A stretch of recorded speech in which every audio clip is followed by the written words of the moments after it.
So, when I was making up the list of Christmas movies I wanted to check out for forgotten films, one I kept going back and forth on was Daddy's Home 2. Not because it's not a Christmas movie, it definitely is, but because I didn't remember if it was actually a good film or not.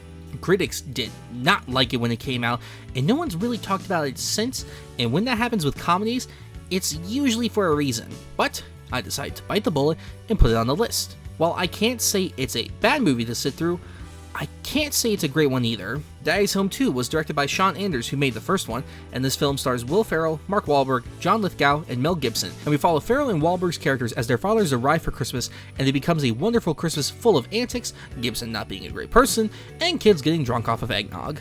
So, this is a weird movie to look back on. The first Daddy's Home came out on Christmas in 2015, and all the marketing led you to believe it was a Christmas movie and was more family friendly.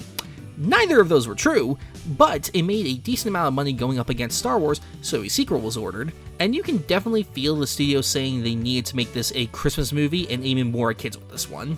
As a Christmas movie goes, it's fine, but nothing amazing. What makes a good Christmas movie work in my eyes is having a good Christmas feel, a good message, and not forcing itself to be timeless. The film mostly succeeds at the first two things, but not the timeless feel. It often feels like it's trying too hard to be the next Christmas Vacation or Elf, and tries to be as big and bombastic as it can be, but it doesn't feel earned. Had the film grounded itself more and did more with its characters, then it could have found ways to be timeless naturally, rather than forcefully. Also, the message, while not bad, feels weirdly earned. Basically, the idea is that no matter how difficult or hard it may seem, everyone deserves to be with their families at Christmas, and sometimes you really had to put in the work to earn that. I say it feels weirdly earned because the way we get to that message is weirdly done. Mel Gibson's character shows up and I guess feels emasculated by Ferrell's character, so he decides he's going to try to find ways to bring out the fury in both Ferrell and Wahlberg for reasons.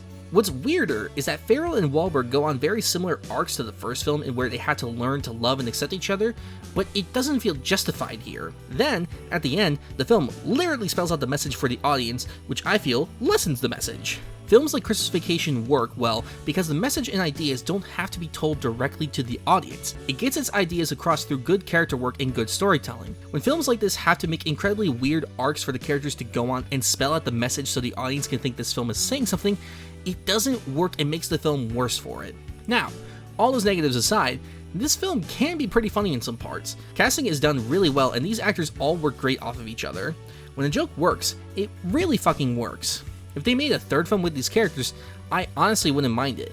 The cast all works great together and can lead to some really good laughs. It's a shame we begin getting fewer and fewer comedies in theaters because I truly do believe laughing with an audience does end up making comedies better, because I remember having a great time when I saw this in theaters. But by myself at home, not so much. Sean Anders has recently begun to really find his footing as a writer and director with films like Instant Family and Spirited. You can tell he's grown a lot since these films and wants to be able to push himself to greater heights. While I don't think these movies are amazing, I do think he's been moving in a much better direction recently, and I'm excited to see what he does next. Daddy's Home 2 is a very odd movie. While not always funny, when the jokes work, they work. The cast is great, and as Christmas movies go, it could be worse. It's understandable why this film was forgotten, but if you decide to put this one on this holiday season, I think you'll find some pretty good laughs and a decent time.